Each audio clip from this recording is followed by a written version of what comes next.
कल्पना कीजिए, सामने एक बेहद खूबसूरत आधुनिक 2 मंजिला घर का नजारा है। अच्छा। एकदम साफ नीले आसमान के नीचे क्रीम और गहरे मैरून रंग का एक शानदार ढांचा खड़ा है।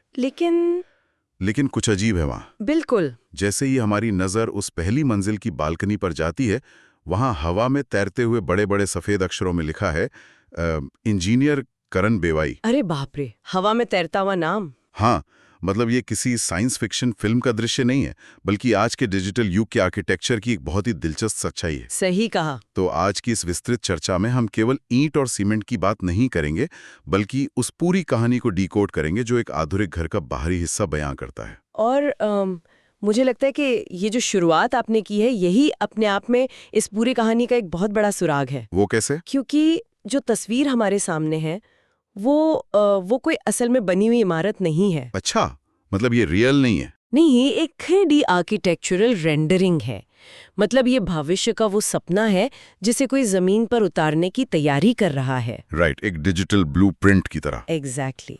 और जब हम वास्तुकला की बारीकियों में उतरते हैं, तो हर एक लाइन, हर एक कट और यहाँ तक कि वो हवा में तैरता हुआ नाम भी हमें बहुत कुछ बताता है। तो सबसे पहले इस हवा में तैरते हुए नाम वाले मुद्दे को ही क्लियर कर लेते हैं। हाँ बिल्कुल, ये बहुत जरूरी है। हमारे पास जो स्रोत है, जो ओरिजिनल फाइल है, और उसका नाम है इंजीनियर करण बेनाल 7828727355 G+1 models 14.png। राइट। तो जो टेक्स्ट बालकनी के सामने एक नियॉन साइन की तरह चमक रहा है, वो इस भवन के वास्तविक डिजाइन का हिस्सा बिल्कुल नहीं है। मतलब घर बनने के बाद वहां कोई नाम नहीं चमकेगा? एग्जैक्टली। अगर कोई ये सोच रहा है कि घर बनने के बाद बालकनी पर ऐसे ही नाम लिखा जाएगा, तो ऐसा बिल्कुल नहीं होने वाला। ये केवल एक डिजिटल वोटरमार्क है। ये एक बहुत ही जरूरी स्पष्टीकरण है। और अगर हम इसके पीछे के क्यों को समझे ना, तो ये हमें आज के आर्किटेक्चरल गिग इकोनॉमी की एक गहरी सच्चाई बताता है। अच्छा, वो क्या? देखिए, पहले के समय में एक आर्किटेक्ट ब्लूप्रिंट बनाता था जो उसके दफ्तर में सुरक्षित रहता था। फिजिकल पेपर्स होते थे। बिल्कुल। लेकिन आज इंस्टाग्राम और पिंटरेस्ट के युग में 3D रेंडरिंग्स पलक झपकते ही पूरी दुनिया में शेयर हो जाती हैं। वायरल हो जाती हैं। हाँ, और बिना क्रेडिट दिए लोग इन डिजाइनों को अपना बताकर बेच सकते हैं। इसलिए ये वाटरमार्क सिर्फ एक नाम नहीं है, ये बौद्धिक संपदा, मेरा मतलब है इंटेलेक्चुअल प्रॉपर्टी को सुरक्षित रखने का एक डिजिटल हथियार है। ये बात तो समझ आती है। ये ठीक वैसा ही है जैसे कोई चित्रकार अपनी कैनवस पेंटिंग के कोने में अपने हस्ताक्षर करता है। बहुत सही तुलना की आपने। लेकिन यहाँ एक दिलचस्प पेंच भी है। वो क्या? फाइल के नाम में डिजाइनर का सही नाम इंजीनियर करण बेनल है, BENAL, और उनका फोन नंबर भी है 7828727355। राइट। लेकिन जो वाटरमार्क तस्वीर पर चिपका है, उसमें स्पेलिंग लिखी है BEVAI, बेवाई। मतलब एक टाइपो हो गया है। हाँ, ये शायद 3D सॉफ्टवेयर में टेक्स्ट टाइप करते समय हुई एक साधारण सी गलती है। और ये वाकया हमें ये भी याद दिलाता है कि भले ही तकनीक कितनी भी उन्नत क्यों ना हो जाए, 3D मॉडलिंग के पीछे बैठा इंसान ही है। बिल्कुल, गलतियां तो इंसानों से ही होती हैं। हाँ, क्योंकि सॉफ्टवेयर में रेंडरिंग करते समय कई घंटे लगते हैं और अक्सर अंतिम समय में वाटरमार्क जोड़ते वक्त ऐसी छोटी गलतियां हो जाती हैं। सही बात है। लेकिन हमारा मुख्य फोकस उस डिजिटल मोहर पर नहीं होना चाहिए। तो फिर किस पर होना चाहिए? उस कैनवस पर जिसे इंजीनियर करण बेनल ने तैयार किया है, उनके डिजाइन पर। तो चलिए उस कैनवस के अंदर चलते हैं, यानी उस डिजाइन की ओर जो असल में जमीन पर बनने वाला है, एक G+1 मॉडल। जी, ground+1। और सबसे पहली चीज जो दूर से ही दिमाग पर असर डालती है, वो है रंगों का चुनाव। हाँ, कलर्स बहुत प्रोमिनेंट है इसमें। इस पूरी इमारत में मुख्य रूप से एक हल्का पीला या कह ले क्रीम रंग आधार के रूप में, और उसके साथ गहरे लाल या मैरून रंग का इस्तेमाल किया गया है। राइट। तो मुझे लगता है ये सिर्फ देखने में अच्छा लगने वाली बात नहीं है, इसके पीछे जरूर कोई विज्ञान होगा, है ना? बिल्कुल है। रंगों का मनोविज्ञान और भौतिकी दोनों यहाँ एक साथ काम कर रहे हैं। अच्छा, भौतिकी कैसे? अगर हम प्रकाश के परावर्तन मतलब रिफ्लेक्शन ऑफ लाइट की बात करें, तो हल्के रंग जैसे कि ये क्रीम रंग सूरज की रोशनी को सोखने के बजाय वापस फेंक देते हैं। ओहो, मतलब घर को ठंडा रखने के लिए। Exactly. Urban heat island effect, जहां शहर कंक्रीट के कारण बहुत गर्म हो जाते हैं, वहां ऐसे हल्के रंग इमारत को ठंडा रखने में बहुत मदद करते हैं। क्या बात है। और मनोविज्ञान वाला पहलू क्या है? मनोविज्ञान के नजरिए से देखें तो ये हल्का रंग हमारी आंखों को एक धोखा देता है। कैसा धोखा? ये इमारत को उसकी असल चौड़ाई से ज्यादा बड़ा, खुला और हवादार महसूस कराता है। समझ गया। ये तो हुई क्रीम रंग की बात जो इमारत को फैला रहा है, बड़ा दिखा रहा है। हाँ, लेकिन फिर ये गहरा मरून रंग क्या कर रहा है? मतलब जब मैं डिजाइन देखता हूं तो मुझे ऐसा लगता है कि ये मरून रंग इमारत के कुछ हिस्सों पर एक भारीपन डाल रहा है। ये दीवारों पर कुछ पैनल्स और कट्स के रूप में काफी उभरा हुआ है। जिसे आप भारीपन कह रहे हैं ना, वास्तुकला की भाषा में उसे विजुअल वेट या दृश्य भार कहते हैं। Visual weight? हाँ, सोचिए अगर पूरी इमारत सिर्फ क्रीम रंग की होती तो वो कैसी लगती? तो शायद एकदम प्लेन, एक कत्ते के डिब्बे जैसी। बिल्कुल, एक कागज के डिब्बे जैसी, हल्की और अस्थायी लगती। तो ये मैरून रंग उस डिजाइन में एक एंकर का काम कर रहा है। एंकर मतलब उसे जमीन से जोड़े रखता है। एग्जैक्टली। ये इमारत को मजबूती से खड़ा दिखाता है। इसके अलावा गहरे रंग हमारी आंखों को निर्देशित भी करते हैं। निर्देशित करते हैं मतलब गाइड करते हैं। हाँ, एक डिजाइनर ये तय कर सकता है कि कोई भी बाहर से देखने वाला व्यक्ति सबसे पहले घर के किस हिस्से को देखेगा, और वो इन डार्क कलर्स के जरिए किया जाता है। मतलब रंग एक तरह के अदृश्य गाइड हैं जो हमारी आंखों को कंट्रोल कर रहे हैं। बिल्कुल सही पकड़े हैं। अगर ऐसा है तो चलिए हम भी उसी गाइड के इशारे पर चलते हैं और इस घर के आधार यानी ग्राउंड फ्लोर की तरफ देखते हैं। चलिए। यहाँ मैंने एक चीज नोटिस की, घर सीधे सड़क के स्तर पर नहीं है। हाँ, वो थोड़ा ऊपर उठा हुआ है। इसे एक चबूतरे या जिसे शायद प्लिंथ कहते हैं, उस पर काफी ऊपर उठाया गया है और वहां तक पहुंचने के लिए चौड़ी सीढ़ियां हैं। प्लिंथ का ये उपयोग शहरी वास्तुकला की एक बहुत ही व्यवहारिक मजबूरी को दर्शाता है। मजबूरी? वो कैसे? देखिए, किसी भी विकासशील शहरी इलाके में या भारतीय शहरों में सड़कों का स्तर हर कुछ सालों में नई सड़क बनने के कारण ऊपर उठता जाता है। अरे हाँ, पुरानी सड़क पर नई लेयर बिछा देते हैं। राइट। तो अगर घर सड़क के एकदम बराबर बनाया जाए तो सोचिए 10 साल बाद क्या होगा। 10 साल बाद वो घर सड़क से नीचे हो जाएगा और फिर बरसात का पानी सीधा घर के अंदर। समझ गया। तो ये जो ऊंचा प्लिंथ है, ये एक तरह की फ्यूचर प्रूफिंग है। फ्यूचर प्रूफिंग बहुत बढ़िया टर्म है। हाँ, और इसके अलावा ये सड़क की धूल को भी लिविंग रूम तक पहुंचने से पहले ही नीचे रोक देता है। ये फ्यूचर प्रूफिंग वाला तर्क तो बहुत ठोस है, लेकिन क्या? सीढ़ियों के ठीक ऊपर जो चीज है उस पर मुझे थोड़ी आपत्ति है। अच्छा, किस चीज पर? वहां एक बहुत ही बड़ा गहरे भूरे रंग का डार्क ब्राउन गेट है। हाँ, मेन गेट। इस गेट में क्षैतिज यानी हॉरिजॉन्टल पट्टियां लगी हैं। ये पूरा ढांचा मुझे बहुत ही भारी और एकदम बंद सा महसूस हो रहा है। मतलब क्या आज के डिजाइन में हम हवा और रोशनी को कुर्बान करके सिर्फ एक किले जैसी सुरक्षा चाहते हैं? आपकी ये आपत्ति बहुत जायज है। देखने में वो ऐसा ही लगता है, लेकिन हमें इसे शहरी समाजशास्त्र यानी अर्बन सोशियोलॉजी के नजरिए से देखना होगा। वो कैसे? जब कोई परिवार ग्राउंड फ्लोर पर रहता है तो उनके लिए सबसे बड़ी चुनौती क्या होती है?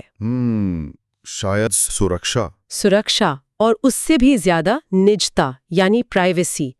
सड़क से गुजरने वाले हर व्यक्ति की नजर सीधे घर के अंदर जा सकती है। हाँ, ये तो है। तो ये जो भारी गेट है, ये उसी अर्बन पैरानोया और प्राइवेसी की जरूरत का नतीजा है। तो क्या इसका मतलब ये है कि घर के अंदर के लोगों को ताजी हवा मिलना ही बंद हो जाएगी, क्योंकि गेट तो पूरा बंद सा लग रहा है? नहीं, यहीं पर उन क्षैतिज पट्टियों का, उन हॉरिजॉन्टल स्लैट्स का असली काम शुरू होता है। अच्छा।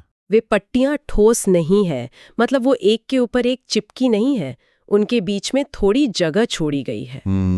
तो हवा वहां से आ सकती है। एग्जैक्टली। ये एक बहुत ही चतुर डिजाइन है।